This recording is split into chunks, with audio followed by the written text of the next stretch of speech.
Bueno, ¿cómo les va? Alguien piensa que están interesados en una charla de privacidad de datos, así que lo vamos a hacer ahora, en más o menos la próxima media hora o 40 minutos. Soy Pablo Rocatagliata, les voy a compartir algunos breves slides de la presentación. Espero que se esté viendo y escuchando todo de forma adecuada. Ahí vamos.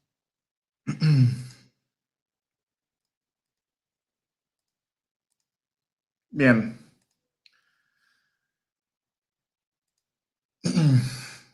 Chequeamos que se está viendo todo bien, cualquier cosa nos van avisando. La idea es hablar de un tema que se puso de moda masivamente en el contexto del COVID, pero que ya venía teniendo bastante repercusión previamente. Bien, acá me comentan que se escucha y se ve todo perfecto, así que seguimos. ¿Sí? La idea un poco de esta charla va a ser discutir algunos conceptos que se venían desarrollando, tecnología que ya estaba disponible para garantizar privacidad de usuarios y que en el contexto de aplicaciones para los celulares que tratan, por ejemplo, de hacer un traqueo de contactos, se volvieron súper relevantes. Presento en un segundo, esto es esencialmente a lo que me dedico, de economista. Pasamos a estadística, entrando a estadística, que es una disciplina en la que generalmente nadie entra por la puerta o que no tiene una puerta conocida, todos entramos por algún tipo de ventana, del mundo de estadística al mundo de datos, al menos en la última oleada, y con distintos proyectos actuales. Bien, la agenda de hoy, sé que están apurados, es la última charla además, con lo cual soy la última barrera entre probablemente una picada de viernes y el fin del día. La agenda de hoy va a ser, primero, entender por qué esto es relevante ahora. Segundo, pensar en un minuto de qué forma un celular te puede estar traqueando o qué tecnologías de traqueo en general están disponibles. ¿Por qué no es cierto que anonimizando datos de la forma tradicional, que básicamente consiste en borrar la columna con tu nombre, por decirlo de alguna manera, por qué eso no funciona generalmente? Y después hablar de algunos enfoques más modernos desarrollados en los últimos años para tratar de garantizar un nivel mayor de privacidad.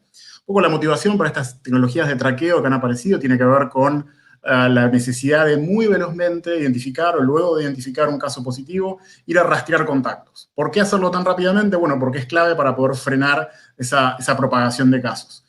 ¿Qué tan rápido hay que hacerlo y qué proporción de gente necesitas que tenga o que esté utilizando este tipo de aplicaciones de traqueo? Es algo que es discutible, pero sabemos que tiene que ser rápido y que el traqueo manual en sí mismo no es suficiente.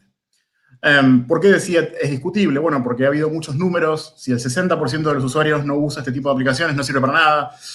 Entonces, si es 59, ¿para qué lo hicimos? En realidad no es tan claro ese corte. Hubo una discusión inicial respecto a esto. El primer artículo que salió por marzo, más o menos, se malinterpretó, se tomó como que era 60% de los usuarios o no sirve para nada. Un tiempo después los autores aclararon que en realidad lo que sucede es que sirve menos, pero no es que tiene que ser 60, no hay un número mágico en todo esto.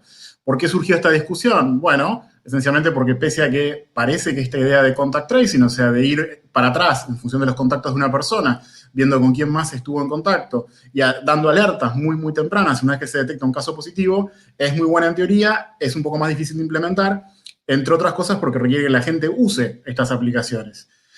Hay un montón de beneficios de tener acceso a datos en general de los movimientos, ¿sí? de las personas, datos que incluso estaban siendo recolectados por las telefónicas antes, por las empresas de tecnología, antes de que haya alguna aplicación específica para traqueo o para este caso particular de contact tracing.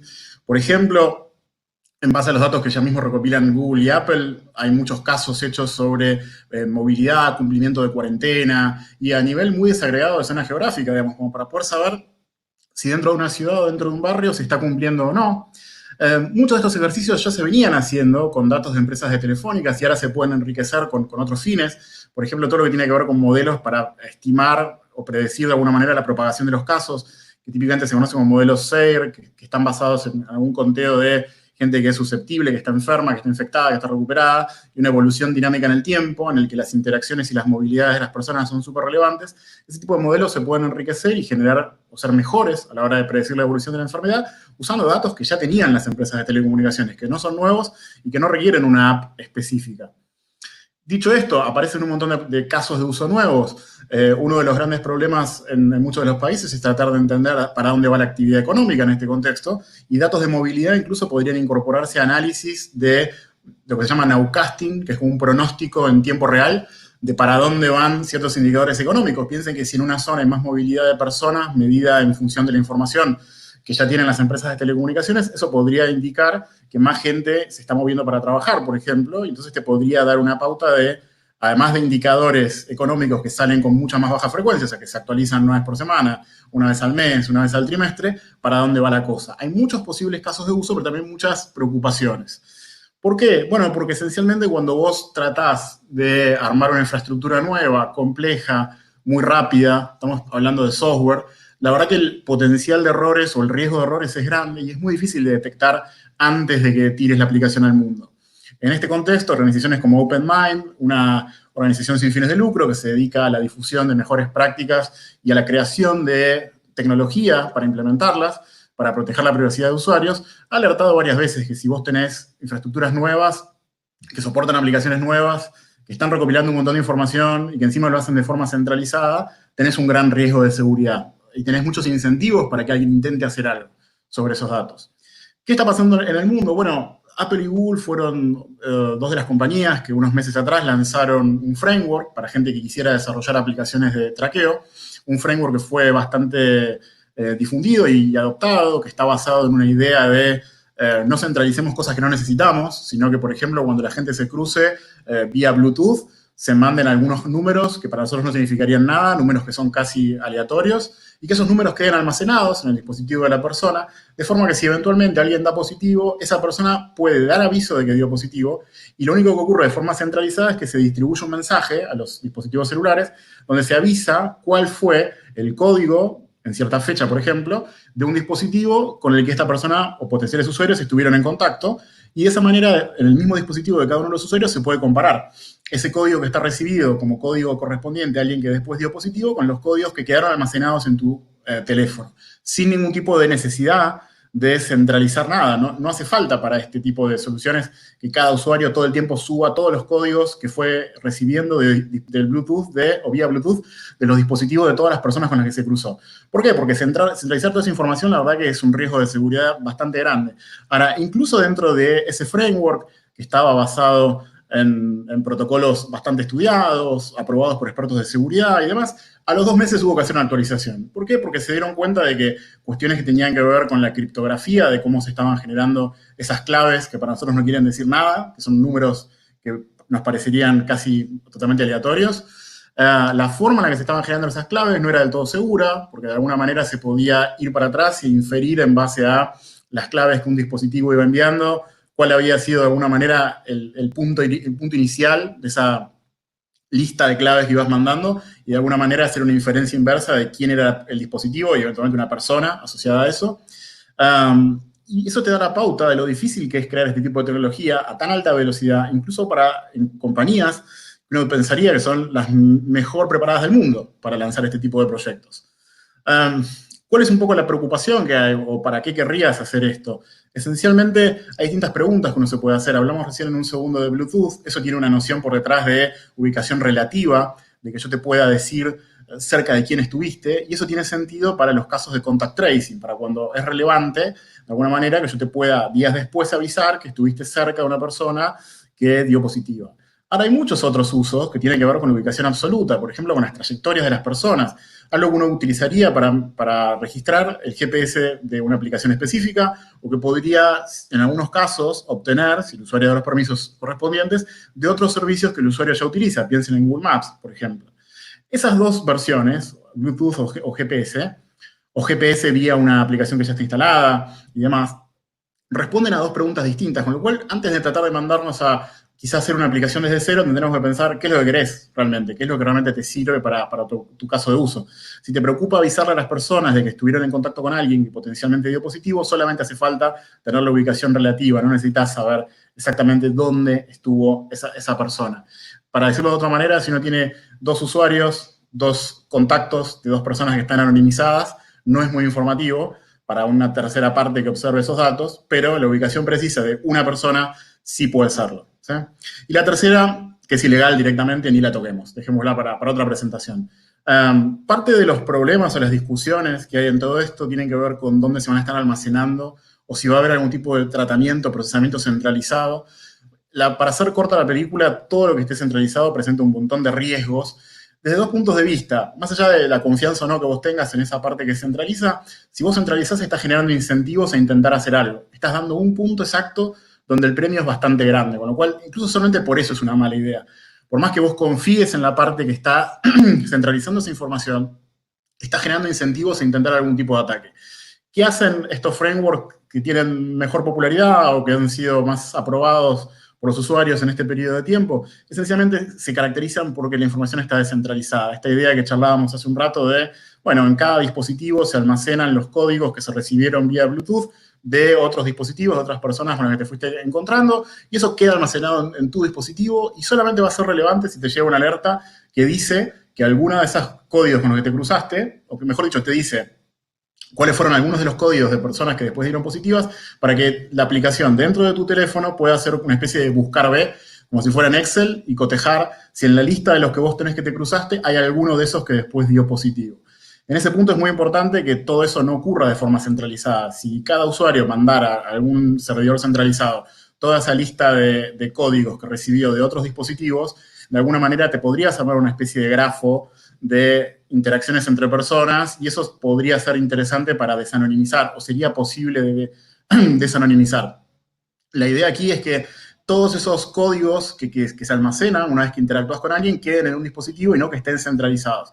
Es muy importante ese punto e incluso hay algunos pasos adicionales que se pueden hacer para garantizar esa privacidad. La lógica de todo esto es, y comparándolo con Excel, cuando uno hace un buscar B en Excel y tiene dos columnas, estás viendo las dos columnas. La idea de este chequeo para ver si las claves machean es, déjame que yo chequee si alguna de las claves que yo tengo almacenadas machea con la que me están diciendo que corresponde a una persona que dio positiva, pero no me hagas mostrarte las dos columnas. Solamente nos interesa el resultado de todo esto. Nos interesa si encontramos a alguien en común entre esas dos listas, esas dos columnas de Excel o no. Bien, ¿qué está pasando en el mundo con este tipo de aplicaciones? Hablamos de Google, hablamos de Apple. Bueno, ha habido casos bastante graciosos inclusive. Dado que los usuarios en muchos países eligían si bajarse o no estas aplicaciones, se dio lugar a, y lo habrán visto en los medios, toda una especie de industria de cálculo de, bueno, cuánto es la tasa de uso, qué porcentaje de los usuarios de smartphone están utilizando este tipo de aplicaciones, llegando a niveles o a situaciones ridículas, como la que ocurrió en Noruega, donde una propia oficina del gobierno de protección de datos le pidió al Instituto de Salud Pública que deje de usar la aplicación que estaba promoviendo para el uso de sus ciudadanos por las violaciones que tenía a prácticas mínimas de privacidad de datos. Entre los casos también muy difundidos está el éxito de Islandia, un país de 400.000 habitantes, en el que se logró la tasa más alta de adopción de este tipo de aplicaciones, pero sigue siendo casi 40%, exactamente 38% había sido, al menos hasta hace un par de semanas atrás. Con lo cual no parece ser tan fácil que estas aplicaciones se adopten de forma masiva. Otros países de Europa más grandes, piensen que 40% de 400.000 habitantes, una población relativamente aislada, en una sociedad muy homogénea, puede ser un caso bastante particular. En otros países de Europa, Alemania, por ejemplo, hace poco dio vueltas sobre sus pasos, están yendo más hacia el modelo de Apple y de Google, de que sea descentralizado, el Reino Unido también, siempre con esta preocupación de mantener esas dos columnas que nuestro buscar B, si usáramos Excel, estaría tratando de comparar de forma privada, que la otra parte no aprenda nada de lo que estaba en tu columna, en base a hacer ese buscar B de claves de personas que dieron positivas y las claves que vos tenés almacenadas. Del lado de los incentivos para los usuarios, también hay un montón de puntos. Uno podría pensar que se va a bajar una de estas aplicaciones y obtiene algún tipo de beneficio. Es como cuando la gente empieza a usar Waze, por ejemplo. ¿Por qué la gente usa Waze y entrega un montón de información vía GPS de dónde está? Bueno, porque recibe un beneficio en función de recomendaciones de tránsito. Acá un poco lo que ha pasado es que no es tan claro el incentivo para los usuarios. De hecho, en países como Colombia, se les dio incentivos a los usuarios vía unos paquetes de datos gratis, por ejemplo, para que sean una especie de estímulo adicional a tener la aplicación. Y un poco es como el huevo y la gallina. Si mucha gente decide no usar la aplicación, probablemente la aplicación no sirva para nada, porque por lo que mostraban los distintos estudios científicos que comentamos hace unos minutos, necesitas una proporción interesante de usuarios de smartphones que estén usando esta aplicación para que tenga algún grado de efecto interesante. Con lo cual, tenemos que pensar también desde el lado de los usuarios qué tipo de incentivos generas, al menos garantizar la privacidad. ¿Sí? ¿Por qué esto se ha vuelto súper crítico? Uno hasta hace poco tenía una idea de lo que era anonimizar un dataset, que para ponerlo en términos simples era, Bueno, si agarramos los datos que tenemos y borramos el nombre de la persona, o en vez del nombre ponemos un campo puramente aleatorio, el dataset está anonimizado. Y hace unos 10 años, o en los últimos 10 años, en realidad, se empezó a estudiar que eso no es tan así. El primer caso de todo esto, que tuvo una difusión bastante importante, tuvo que ver con una competencia de Netflix. Netflix en 2005 sube algo así como 500.000 registros de usuarios para que la comunidad de Machine Learning pudiera, en base a esos registros, encontrar las mejores reglas, la mejor receta de cocina para generar recomendaciones de contenido. Se pensaba que eso era totalmente un ejercicio ingenuo, donde no había ningún tipo de riesgo, y esencialmente el hallazgo, además de que se resolvió y un equipo ganó cómo hacer buenas recomendaciones en base a registros de rankings, básicamente preferencias de los usuarios sobre películas y contenido que ya habían visto, este dataset sirvió para otra cosa que nadie había imaginado, que es empezar a pensar sobre la desanonimización. ¿Cómo puedo hacer, dado un dataset, para identificar usuarios individuales? Estos dos investigadores de la Universidad de Texas lo que inventaron fue un algoritmo muy inteligente que en base a algún tipo de información auxiliar externa al dataset es muy bueno encontrando quién se parece a quién, por decirlo de alguna manera, con relación a ese dataset externo, y de esa manera desanonimizando. ¿Qué quiere decir esto? Por ejemplo, usaron, además de los datos de Netflix, datos que estaban públicos de IMDb, por ejemplo, de películas que la gente había visto en IMDb, y ese fue el punto de partida, la información auxiliar externa al dataset, que permitió desanonimizar parte de los datos. Hicieron un experimento con una parte reducida para IMDb, esencialmente porque IMDb les bloqueó el acceso cuando estaban scrapeando los datos, pero te dio la pauta de que eso se puede hacer. Uno puede usar información de dos fuentes distintas, vincularlas, y cuando las vinculás podés encontrar la identidad de la persona o revelar cosas de la persona. Piensen que en Netflix uno a veces vota películas que no quiere hacer público que te gustan. En IMDb quizá entrás y le pones, me gustó mucho El Padrino 2. ¿Y quién te va a discutir que El Padrino 2 es la mejor película de la historia del cine? El grado de sensibilidad de esa información, sin embargo, Netflix es mucho más alto. Imagínense en Netflix películas con mucho contenido político, religioso y demás, que de repente se haga público que a vos te gustan. Y un punto crítico ahí es, eso se puede hacer tanto a escala quiero decir de forma automática, en base a un algoritmo que funciona para cualquier registro que vos les des de input, o en casos más individuales. Por ejemplo, si algún tipo de atacante quisiera desanonimizar registros de cierta persona de la que conoce, porque lo conoce personalmente, algunas características particulares o sabe qué día vio cierta película, por ejemplo. ¿Sí? Hay muchos casos de esto. Algunos incluso involucraron a un ex gobernador del estado de Massachusetts en Estados Unidos, al que se pudo desanonimizar su historia clínica en base a un registro de votantes. Hay muchas técnicas de desanonimización que esencialmente consisten en usar información auxiliar de otro dataset. Un poco la idea sería, si me borran en este momento mi cara, le ponemos puntitos para que no se vea, distorsionan mi voz y demás, y de repente te empiezan a dar otra información auxiliar, te dicen, mira, la charla iba a ser de privacidad, el que la daba es hincha de Vélez. Es como que de repente tenés un montón de información que vos podés usar para decir, bueno, no me están diciendo el nombre, pero me dijeron de qué va a hablar, más o menos qué hace esta persona y me dijeron que es de Vélez, con lo cual la probabilidad de que ella sepa que era Pablo es altísima. Esa es un poco la intuición de lo que está pasando. En muchas dimensiones, cuando vos tenés muchos registros de un mismo usuario, muchas columnas, es muy fácil, o se vuelve más fácil, desanonimizar ese dataset, por más que no tengas el nombre. Y piensen cómo aplica esto en, por ejemplo, todos los datasets que tienen que ver con movimientos geográficos. Cuando uno piensa en los movimientos geográficos, las trayectorias de una persona, esencialmente lo que tiene almacenado son un montón de puntitos donde se sacó como una foto, donde el GPS dijo a tal hora estaba en estas coordenadas, y eso se puede tomar cada cierta cantidad de tiempo y a cierto nivel de granularidad geográfica. O sea, yo podría decir esta persona estaba en la ciudad de Buenos Aires, o te podría decir esta persona estaba en tal barrio, o te podría decir estaba cerca de tal torre de celular. Bien, y esos movimientos identifican de manera muy fuerte a los individuos. Hay distintos artículos sobre esto. Uno hace unos 8 años atrás, de Zhang y Bolot. Lo que hicieron estos autores fue utilizar datos de las llamadas de las personas para, esencialmente, en base a las llamadas, encontrar las ubicaciones principales de esas personas. Y lo que notaron es que con no demasiados puntos, que podemos asociar a las ubicaciones principales, si ustedes piensan desde dónde hablan por teléfono en el día a día, antes de la pandemia, probablemente una de las ubicaciones de las que más hablaban por teléfono, el lugar donde trabajaban, y la segunda probablemente sea su casa. Con lo cual, las primeras 2, 3, 4 ubicaciones principales de las personas son súper informativas, y lo que mostraban estos autores en base a un dataset de llamadas de teléfono celular de Estados Unidos es que Con esas 2, 3 identificaciones principales basadas en las ubicaciones más frecuentes de las personas, es muy fácil encontrar registros únicos.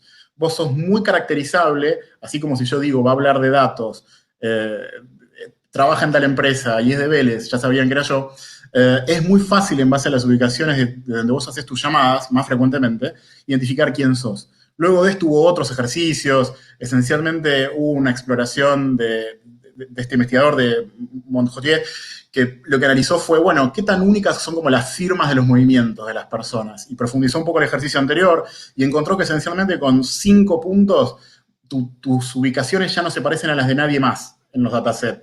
Con lo cual es como una especie de firma tu movimiento geográfico. Es algo que te identifica, o es peor que una firma. Te identifica mucho más que una firma. ¿Sí?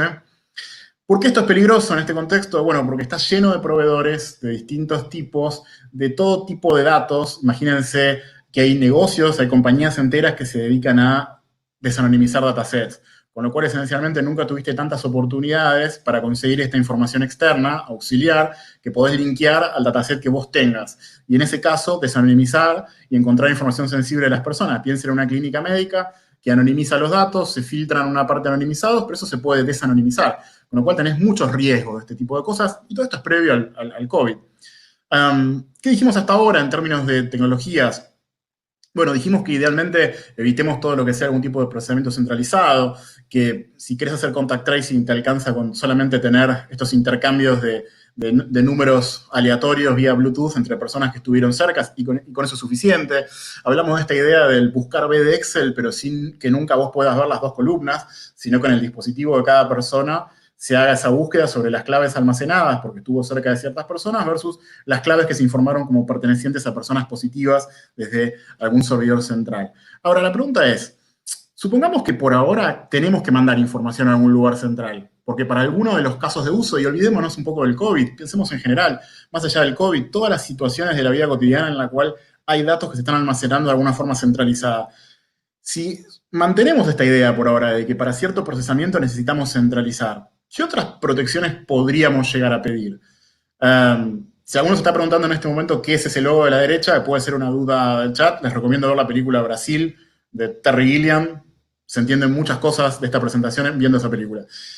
Bien, esto te lleva a pensar un poco cuál es la idea de privacidad, ¿sí? Como la persona que cierra la persiana de la casa porque no quiere que lo vean desde afuera. Hay algunas definiciones de privacidad, pero pasa que son definiciones poco operativas a veces. Por ejemplo, alguna idea un poco antigua que era privacidad es que o la privacidad de un individuo se preserva si luego de cierto análisis estadístico no sé nada sobre los individuos individuales que están en ese dataset. La verdad que no me dice nada a la hora de trabajar. O esta otra de los 70, cualquier cosa que puede ser aprendida, parece casi una frase del maestro Yoda, ¿no? Este tipo de definiciones.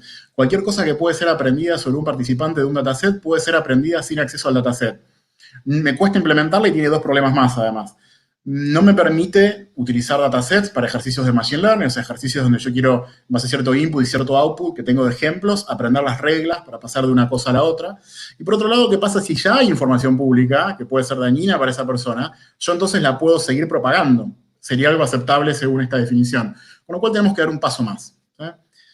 ¿Cuál es ese paso más? Bueno, hay una idea muy interesante de differential privacy, que una forma de pensarlo, y según la Cynthia Work, que fue la investigadora que la acuñó de alguna manera, tiene que ver con una especie de promesa, que es, no vas a ser afectado, esencialmente. ¿Y qué quiere decir que vos no seas afectado por participar de cierto dataset? Bueno, que la forma en la que vamos a trabajar tus datos tiene algunas protecciones que hace que vos no puedas verte perjudicado. Y una forma de pensarlo podría ser que esas protecciones tienen que ver con que cierto ejercicio que vos haces con ese dataset no se ve alterado, no es posible inferir nada sobre qué individuos participaron de ese dataset en base a los resultados de ese experimento. Y me está mirando mal Ruggeri, voy a tener que aclarar un poco más qué quiero decir con todo esto. Piensen en un dataset sencillo, filas, columnas, nombre, qué más les puse, edad de la persona, mail, etc. La pregunta que se hace la gente que trabaja en esta área de privacidad es, bueno, vos me estás diciendo que vas a usar esta tabla de datos para cierto ejercicio. Ahora, si yo saco alguna observación de ese ejercicio, los resultados de tu análisis estadístico, ¿están cambiando mucho? Porque si están cambiando mucho, quizás ya me estás dando una pista de quién estuvo o no estuvo en ese dataset. Entonces la pregunta es, ¿Cómo podemos hacer para construir algún tipo de, vamos a decir, función? Pero uno podría pensarlo como un proceso, ¿no? Vamos a consultar un dataset, hacer algún cálculo sobre ese dataset que devuelve un resultado numérico y queremos pensarnos qué cosas podemos preguntarle a ese dataset sin que esas mismas consultas revelen un montón de información. ¿Qué quiero decir con que revelen un montón de información? Imagínense que, por ejemplo, uno tiene una característica muy sencilla que se puede codificar como 0 y como 1, tiene o no tiene determinada característica, es de Vélez o no es de Vélez, esa podría ser la característica. Entonces ahí en nuestra base de datos donde dice canonical DB tenemos 1, 2, 3, 4, si no conté mal, 4 unos, o sea, encontramos 4 personas de Vélez, eso no sería sensible por ahora. Y lo que queremos hacer es pensar, bueno, ¿me informa de algo cuando saco y pongo a alguna persona al dataset? ¿Cuánto está cambiando, por ejemplo, una suma sencilla que te cuente cuántos debeles hay? Y con estos que están en el dataset ahora me da 4, la suma sencilla de esa columna nueva. Yo saco a Bob, por decir algo, saco a Bob, Bob es de Vélez, por supuesto, es el arriba de todo, y esa suma me da 3. O sea, uno podría pensar, mira, con el dataset completo la suma me da 4, de la gente que es hincha de Vélez, yo lo saco a Bob y la suma de gente que es hincha de Vélez me da 3. O sea que automáticamente aprendí que Bob es de Vélez, ¿sí? Fíjense cómo se puede filtrar información de esa manera. Y el problema es que la información que se puede estar filtrando puede ser algo mucho más sensible que si vos sos de Vélez o no. Eso en principio no es sensible. ¿Qué puede ser sensible? Y se imaginan cuál es la pregunta en base a este slide. La pregunta no es si les gusta Eric Clapton, la pregunta es sobre lo que está abajo de Eric Clapton. Hay una analogía muy linda para presentar esto, una técnica que usa la gente de sociología desde la década del 60 más o menos en adelante, que tiene que ver con qué hacemos cuando a la gente le queremos preguntar por cosas que son sensibles, cosas que en principio podrían no respondernos o no respondernos la verdad, ¿sí? Si los dejamos a que nos digan por su propia cuenta qué es lo que está sucediendo. ¿En qué consiste esta técnica de randomized response? Imagínense que le tienen que preguntar a alguien si consume cocaína. Es una pregunta sensible. Entonces, lo que inventó la gente de sociología ya en los 60 era decirle a la persona, mira, te voy a dar una moneda sin trucos, si la tirás, baja, no te la roban en el aire, todo ese tipo de escenarios, descartémoslos. Vas a tirar la moneda, la tirás una vez, si sale cara, me respondes la verdad o me respondes lo que te voy a preguntar. Si sale seca, la tirás de nuevo y entonces me respondes según lo que diga la moneda. Si en la segunda moneda sale cara, me respondes que sí. ¿Qué te garantiza eso? Que vos estás de alguna manera promediando, con chances 50 y 50, que la gente te diga la verdad, o sea, que una proporción de gente que consume cocaína te lo diga. Eso ocurre con probabilidad 0,5 y con otra probabilidad 0,5 te van a decir que sí, consumen cocaína solamente porque la moneda salió cara, la segunda moneda salió cara, ¿sí? Ese ejercicio es muy interesante porque vos podés recuperar una característica que a vos te interesa estudiar, que podría ser qué proporción de gente consume drogas, sin saber individualmente quién es el que consume droga. Esa va a ser un poco la motivación de todo lo que se hace en Differential Privacy, donde a vos no te importa efectivamente el registro individual con tanto detalle, sino que te importa aprender una característica que es agregada y que no depende exactamente de una persona individual. No te serviría de nada saber exactamente quién se droga para decidir si cierta escala del problema justifica o no una política pública de, no sé, determinado costo. ¿A vos te interesa saber, por ejemplo, qué proporción de gente se consume estas sustancias, no quiénes exactamente? Con esa analogía en la cabeza, es que uno puede empezar a pensar en este mundo de differential privacy, donde vas a tener un dataset y la idea va a ser, así como la moneda promediaba la verdad con otra moneda, entonces tus chances de que te digan la verdad estaban promediadas de dos maneras. 0,5 te responden la verdad, sí o no. 0,5 responden lo que dijo la moneda. Acá la idea va a ser la misma y la idea es que podemos empezar a pensar en meterle ruido al dataset. Un ruido que está elegido para proteger los registros individuales. Por ejemplo, yo puedo agarrar una columna de un dataset y empezar a poner pequeños cambios en los valores de esa columna, cambios que fueron elegidos al azar, por ejemplo, de forma de que el promedio de esa columna, para hacerlo fácil, no me esté cambiando quizá, pero los registros individuales son todos distintos ahora, con lo cual tengo una protección para los individuos. Y va a haber dos formas de hacer esto. Cuando yo le agrego ese ruido a cada fila individual, voy a estar haciendo lo que se llama differential privacy de forma local. Eso está bueno y te sirve cuando vos no confías en esa entidad que va a estar centralizando todas esas filas donde la gente respondió si consume o no cocaína o si es o no de Vélez, ¿sí? ¿Cuál es la otra opción? Bueno, quizá ponerle ruido a cada una de las filas es complicado porque por ahí pones demasiado ruido y si vos confías en la entidad que está centralizando ese dataset, quizá lo que podrías hacer es tener la tabla de datos, hacer una consulta. Cuando digo consulta, piensen en entrar a una base de datos, hacer una suma. Sumame esa columna que es 1, 0, 1 si el tipo es de Vélez o consume cocaína, no digo que sean la misma cosa, y 0 si no. ¿Sí? Y tráeme el resultado de esa suma. Quizá lo que se puede hacer directamente es, para que no nos pase lo que nos pasaba antes con Bob, que cuando lo sacábamos del dataset aprendíamos automáticamente que era de Vélez, porque el conteo de hinchas de Vélez pasaba de 4 a 3, quizá lo que se puede hacer es que el resultado de esa agregación, de esa suma, tenga un componente de ruido, pero que se agregue al final, no al principio. ¿Y por qué agregarlo al final y no al principio? Porque muchas de las consultas o del análisis estadístico que vas a hacer, piensen en todo lo que tiene que ver con hacer sumas, promedios, etcétera, ya te ayuda a esconder un poco la información individual. Aquí la pregunta es, quizá lo que podemos hacer, si yo confío en esa entidad centralizada, es poner el ruido al final, de forma que tenga que agregar relativamente poco ruido para garantizar la privacidad. Y esto abre un montón de problemas, por supuesto, que es, puedo confiar o no en esa entidad centralizada, con lo cual quizá tengo que tener una estrategia muy flexible para hacer differential privacy, donde a veces voy a poner un poco de ruido local y mucho ruido global en el output de esos análisis estadísticos, o a veces voy a querer poner mucho ruido en cada registro individual porque no confío en esa entidad que los va a centralizar. Un poco la intuición es, ese ruido que vos tengas que poner depende, de alguna manera, de qué tanto quieras garantizar la privacidad. Es como que vos tenés una especie de presupuesto de privacidad que vas a poder gastar. ¿Sí? Es como que vas al supermercado y en vez de comprar alfajores, compras ruido. ¿Sí? Y ese ruido que estás utilizando te garantiza privacidad. Y eso depende un poco de los datos con los que trabajes. Por ejemplo, si vos tenés un dataset donde los individuos son firmas únicas, por decirlo de alguna manera, como en los movimientos geográficos, tendrías una situación donde probablemente vas a necesitar agregarle ruido, ¿sí? para taparlos, para que no se puedan identificar. Ahora, si vos tenés 2, 3, 4, 5 individuos que se parecen mucho, bueno, ya no va a ser tan fácil identificar quién es quién en ese ejercicio, con lo cual quizá con menos ruido puedas vivir. ¿Sí? Así que ese presupuesto de ruido que vos tenés para gastar, que podemos pensarlo como un presupuesto de privacidad, depende en parte de los datos que vos tengas. Y dónde lo vas a utilizar depende de qué tanto confíes en tu contraparte, de alguna manera, en quién es esta entidad que centraliza los registros.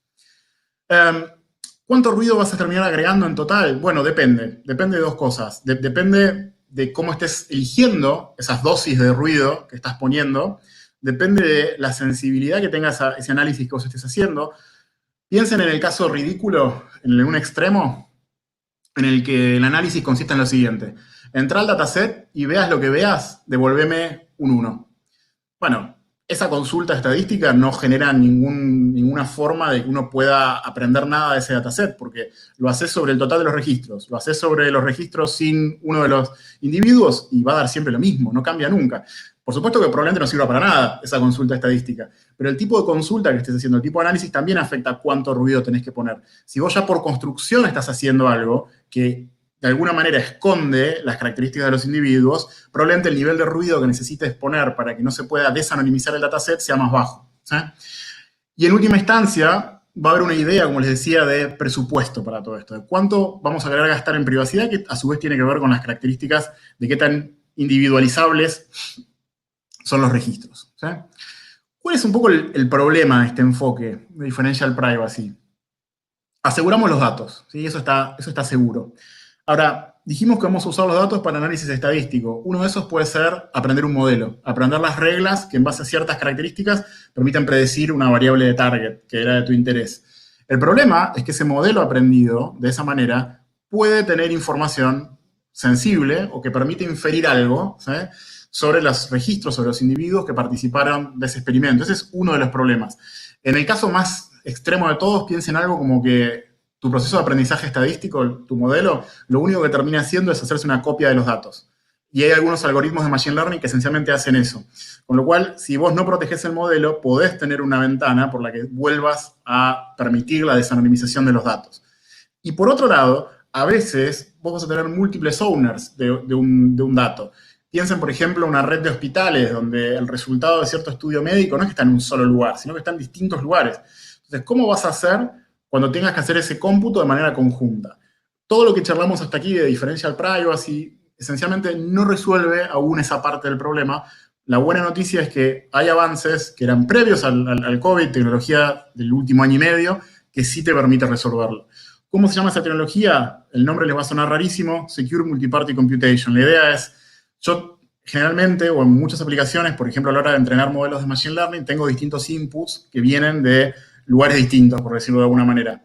lo que puedo hacer es que esos inputs, ¿sí?, se puedan combinar. Cada persona, cada data owner tiene sus inputs, por decirlo de alguna manera. Esos inputs se combinan, sale un producto de ese ejercicio. El producto puede ser un modelo que aprendió a resolver cierta tarea, pero nunca los inputs que cada uno de estos data owners trajo a la mesa fueron vistos por el otro. Esa es un poco la idea. Con lo cual vas a poder encriptar tanto los datos como los modelos, ¿sí? Y acá la idea interesante de todo esto es, en algunas aplicaciones puede haber algunos términos de performance, esto puede ser más lento computacionalmente, pero no es algo que te mate tampoco, no es que no lo vas a poder usar de lo lento que es.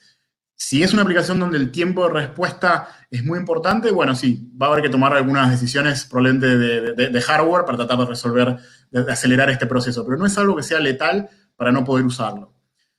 De hecho, si pensamos en casos aplicados, esta idea de Secure Multiparty Computation quizá es todavía más incipiente, más nueva, pero cosas como Differential Privacy ya están implementándose este año inclusive en el censo de Estados Unidos. ¿Por qué en el censo de Estados Unidos? Bueno, porque la información, o una de las fuentes principales, información auxiliar, que luego se podía utilizar para ejercicios de desanonimización, venía de los datos de censo, justamente. Piensen que en un censo hay un registro exhaustivo de direcciones, fechas de nacimiento, edades, género, etcétera, de toda la población de un país. Con lo cual, ese tipo de protecciones, cuando tiene un registro centralizado tan preciso, con tantas características de los individuos, es súper relevante. Y uno puede pensar que utilizar este tipo de tecnologías es algo complicadísimo, que no se puede hacer. No es así. Hay tecnología disponible, abierta. La comunidad de OpenMind ha estado generando herramientas. Cuando digo herramientas, estoy pensando en paquetes de software, como puede ser PySift, un paquete para Python, o plataformas enteras, como PyGrid, en la que todas estas soluciones de differential privacy, de computación segura, entre múltiples partes y demás, están resueltas, con lo cual no hay motivo para no empezar a explorarlas. Como le dije al principio, dado mi formación y mi recorrido, íbamos a hablar de temas muy distintos. No los estoy viendo ahora. Esta es la imagen que tengo de cómo están. Me los imagino como inquietos, dispersos, estudiando cosas nuevas. Y si hay preguntas, podemos pasar a ese momento de preguntas. Si no, llegó la picada del viernes, como ustedes me digan.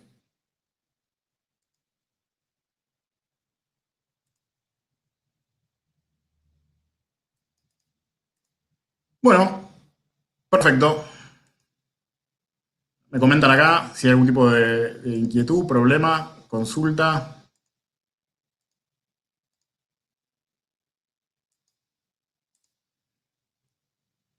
¿Se entendió todo? Perfecto. Perfecto. Bueno, me despido entonces. Cualquier cosa me escriben.